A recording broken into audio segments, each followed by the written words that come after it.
Somos periodismo de opinión, todo el acontecer mundial, para que usted esté bien informado. Suscríbase y active la campana para que reciba las notificaciones de nuestros nuevos videos. Inminente intervención militar de la OTAN en Venezuela. Les tenemos los 6 puntos clave. Cortesía de Informativo G24. Por Alejandro Lecomte. Con la llegada de los 100 militares rusos a Venezuela desde el día 24 de marzo pasado, el panorama para sacar al narcorrégimen de Maduro ha cambiado. La portavoz del gobierno ruso, María Zaharova, ha sido enfática en señalar que su personal militar se quedará en el país caribeño el tiempo que fuere necesario. Según el vicecanciller venezolano para Europa, Iván Gil, quien dijo este jueves que como parte de la cooperación técnico-militar entre Venezuela y Rusia, se espera la llegada de otro contingente ruso a su país, debido a que se necesita la presencia constante de los especialistas rusos, entre los cuales ya están en Venezuela expertos cibernéticos. La razón es para calibrar los equipos misilísticos que son guiados por GPS. Hasta el momento nadie había hablado del tema de la calibración de los equipos bélicos, que desde la época de Hugo Chávez, compró a los rusos armamento sofisticado. 12 del día hora Colombia. Venezolanos, si el guardaespaldas de Nicolás Maduro es Rusia, pues el guardaespaldas de Juan Guaidó es la OTAN. Hoy les tenemos 6 puntos claves de esa reunión de la OTAN en Washington, que por supuesto tendrá como titular el tema de Venezuela y la injerencia rusa. Sí, señoras y señores, es un gusto saludarlos. Estamos en nuestra emisión de radio del Informativo G24, en radio convencional, en nuestra casa madre en Colombia, Colmundo Radio. También saludamos a quienes nos escuchan a través de señal de onda corta 99.55 para toda América Latina y el Caribe, y en www.canalg24.tv, señal en vivo desde cualquier lugar del mundo. Primer punto, a muy mala hora toma la decisión el régimen de Nicolás Maduro y Diosdado Cabello de quitarle inmunidad parlamentaria a Juan Guaidó. Hubo un fallo de cálculo. No están desafiando a un presidente interino, están desafiando a toda una organización transatlántica. Que no son de su grupo, porque le estamos hallando la inmunidad parlamentaria. Hoy esos están felices, porque viven intrigándose entre ellos, matándose a puñaladas. Ahora nosotros estamos actuando en base a esta Constitución. Esta es nuestra mayor fortaleza. Esta es nuestra mayor fortaleza. A veces tarda la ley, pero va a llegar, en este caso va a llegar. Cuando uno ya se pregunta por la intervención militar en Venezuela, no pregunta sí o no, sino cuándo.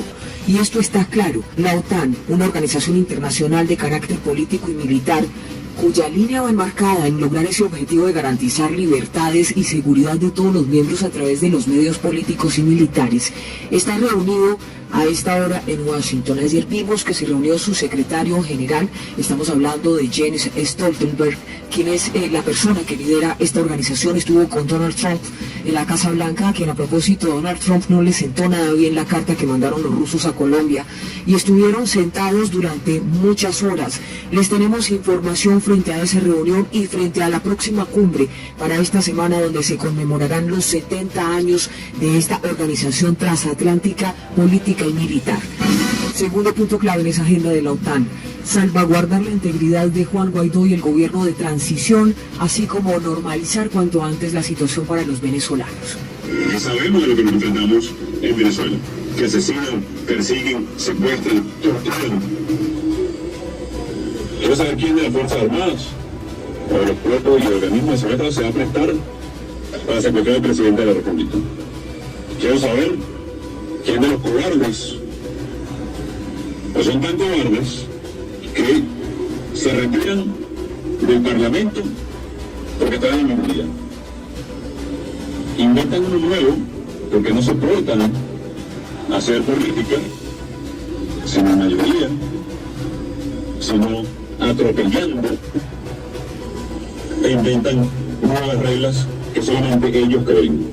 Recordemos que ya la Organización de Estados Americanos el viernes pasado aprobó la resolución que exige el ingreso de ayuda humanitaria, una resolución que fue liderada por Colombia. Alejandro Ordóñez, el embajador de Colombia ante la OEA, fue el que promulgó esta resolución que exige el ingreso inmediato de ayuda humanitaria.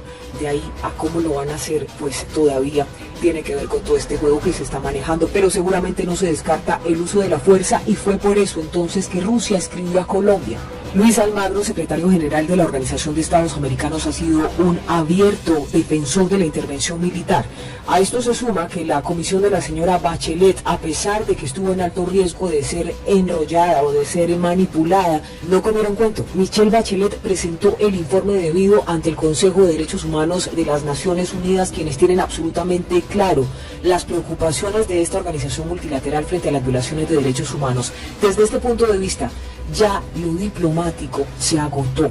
Ahora bien, ¿qué siguen? Los hechos políticos, fácticos y militares. ¿Y eso a quién le corresponde? A la OTAN. Tercer punto, Estados Unidos es el que invierte el 70% del presupuesto de la OTAN, por lo tanto tiene mucho peso en su voz y en su voto. Venezuela, sin duda alguna, será el eje temático de esa reunión, porque a propósito la OTAN está cumpliendo esos 70 años en medio de tensiones transatlánticas. Otros 29 estados hacen parte de esta organización transatlántica, política y militar, y entre ellos se cuentan Alemania, Bélgica, Canadá, Dinamarca, Francia, Islandia, Italia, Luxemburgo, Noruega, Países Bajos, entre muchos otros. España también hace parte. Si usted hace un balance de los países que son miembros de la OTAN, se va a dar cuenta que casi todos, que en su mayoría, si no hacen parte del Parlamento Europeo, también reconocen la presidencia de Juan Guaidó como legítima. Y por supuesto, ha sido siempre la OTAN esa piedra en el zapato para Rusia. Cuarto punto, Donald Trump fue claro en que iba a promover a Brasil. Jair Bolsonaro, quien también está decidido por la intervención militar para ser miembro extra de la OTAN, o por lo menos un aliado extra de la OTAN. Colombia ingresó el año pasado. Esto pone en otra situación de juego a estos países. Mientras Jair Bolsonaro demuestra acciones, incluso hace escasos días estuvo reunido con Netanyahu en Israel, otro de los aliados fuertes de los Estados Unidos en materia militar, Colombia, como parte del Grupo de Lima, ha dicho que no tiene una actitud ni una intención intervencionista. Sin embargo, también en los últimos días Donald Trump le exigió fuertemente a Colombia, debido a que el punto débil de Colombia es esa lucha contra las drogas y que se ha incrementado en un 18% en el último año la exportación de cocaína a los Estados Unidos. Esto era lo que le decía Donald Trump a Colombia. Dejen de decirles algo, Colombia tiene un nuevo presidente en Colombia, realmente un gran tipo. Lo conocí, lo recibimos en la Casa Blanca, nos dijo cómo iba a detener las drogas. Más drogas están saliendo de Colombia ahora que antes de que él fuera presidente. Así que él no ha hecho nada por nosotros. ¿Qué quiere Donald Trump que haga Colombia por Estados Unidos? Estamos seguros de que el papel de estos dos aliados estratégicos nuevos dentro de la OTAN, Colombia que ingresó el año pasado y Brasil que va a ser propuesto en esta cumbre, va a ser crucial dentro de esta agenda. Y todo va a ir apuntado a esas funciones específicas en el momento de una intervención militar a Venezuela. Por supuesto les vamos a hacer un análisis, espero nuestro próximo análisis, porque ese no están haciendo nada por nosotros, tiene unas aristas bastante profundas y se las vamos a contar aquí en el informativo G24. Quinto punto, Donald Trump quiere que ahora la OTAN apunte su dirección hacia América Latina. Dice que a lo largo de la historia se ha enfocado en la defensa de Europa y no lo considera justo.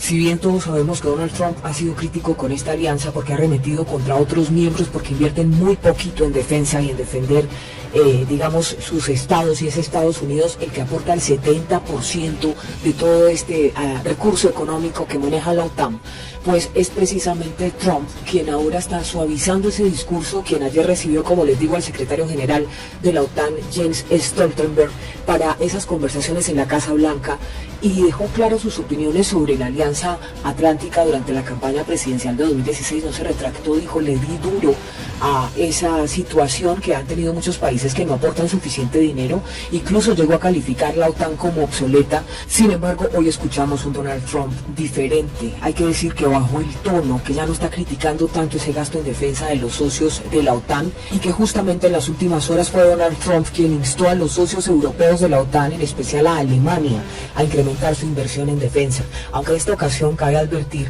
que a diferencia de hace unos meses, pues lo hizo con un tono mucho más conciliador. Dijo algo así como: nosotros pagamos gran parte de la OTAN, ya les estoy contando que es cerca del 70% de los recursos de la organización, que básicamente se dedica a proteger a Europa. Dice, es muy injusto. Donald Trump quiere que ahora la OTAN también se concentre en América del Sur. Y, ya lo escuchábamos, él va por la libertad de Venezuela y por la libertad de Cuba y Nicaragua. Así de claro. Así que invitó especialmente a Alemania, que es la potencia europea, estamos hablando de potencia económica, para que aumente su inversión dentro de la OTAN, especialmente cuando la OTAN está próxima a conmemorar 70 años en medio de varias crisis transatlánticas. Sexto punto, pero la OTAN ¿qué ha hecho? ¿Y por qué decimos que es la guardaespaldas ahora de Juan Guaidó? Porque Rusia no es una nueva piedra en el zapato para la OTAN. Señoras y señores, la OTAN es una de las alianzas militares más exitosas y efectivas de la historia. Ha mostrado una capacidad de irse adaptando a los cambios, desde lidiar con una Rusia que ha resurgido hasta manejar esa crisis en el sur del flanco de la OTAN y también a tratar con temas como el ciberespacio, por lo que la OTAN se está adaptando y los aliados ya están gastando más en defensa porque se dieron cuenta que si no están unidos en bloque va a ser muy complejo luchar contra potencias emergentes como Rusia y China. Ahora bien, el 6 de abril podría ocurrir algo importante porque llegaron hace 2 semanas 99 caballeros rusos acompañados por el ministro de Defensa ruso. Este próximo 6 de abril podría ocurrir algo sin precedentes. Los GPS, varios en todo el mundo, podrían colapsar. Un fallo informático podría hacer colapsar estos sistemas cuando entre una falla que provocaría ese restablecimiento del reloj interno de estos sistemas informáticos. Esto se anuncia para el próximo 6 de abril. ¿Qué pasa? Los calendarios de las computadoras podrían fallar si los dispositivos GPS cuentan con sistemas más antiguos, se vuelven a cero después de literalmente quedarse sin tiempo y llegan al final de los contadores. ¿Por qué está relacionado esto con el armamento ruso que existe en Venezuela y por qué dentro de esos 99 caballeros llegaron fuerzas especiales cibernéticas? Porque desde enero de 1980 los GPS están diseñados con un reloj que tiene que restablecerse cada 24.000 semanas y cuando el reloj llega a su final, este se va a reiniciar y el calendario del GPS inicia de cero. Esto es un proceso conocido por los ingenieros como volcadura y a este periodo se le conoce como un GPS epoch.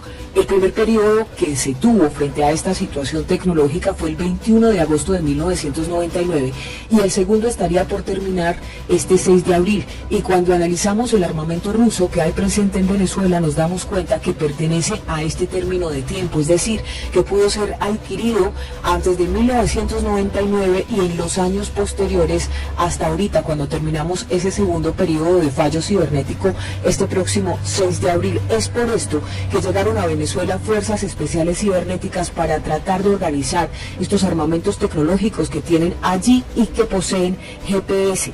La pregunta es, ¿podrían aprovechar esa debilidad informática y tecnológica que tiene el armamento ruso en Venezuela para cometer alguna acción? Juan Guaidó sigue convocando ese día a la gente a las calles para que estén preparados. Eso lo decía. No es normal que Juan Guaidó diga ese día tenemos que estar todos juntos y preparados. Algo podría pasar el 6 de abril y sería lo mejor para Venezuela. Ahí están entonces los 6 puntos claves de esta agenda de la OTAN. Los aliados se siguen sumando. Brasil entra en juego. Colombia en una condición muy especial. Se las vamos a contar en el próximo análisis. Y México entra al jaque mate. Todo esto y mucho más en nuestro próximo análisis. Gracias por estar con nosotros. Como siempre en el informativo G24, a quienes nos siguen, nuestros suscriptores, un abrazo muy fuerte. A todos quienes llegan a nuestro canal, envíenos sus comentarios y también nos pueden escribir a informativog24@gmail.com si tienen temas, si tienen denuncias, si quieren que tratemos algún tema específico.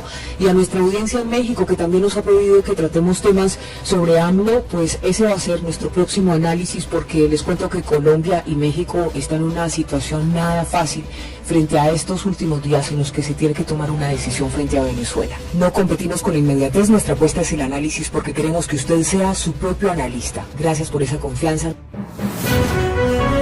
Periodismo Objetivo Noticias. Análisis objetivo de la noticia.